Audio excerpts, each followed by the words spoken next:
Hello বন্ধুরা, আজকে তোমাদের সামনে একটা ভিডিও নিয়ে চলে আসলাম।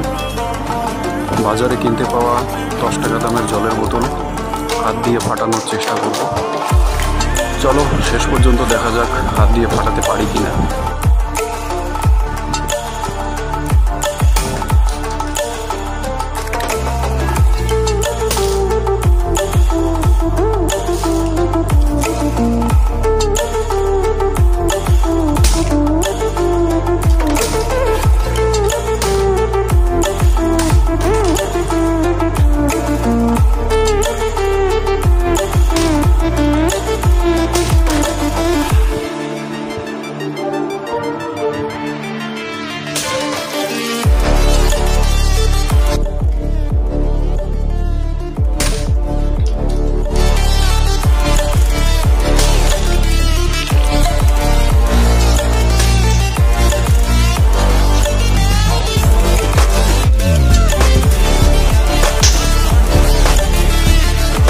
টানা 7 মিনিট ধরে চেষ্টা করে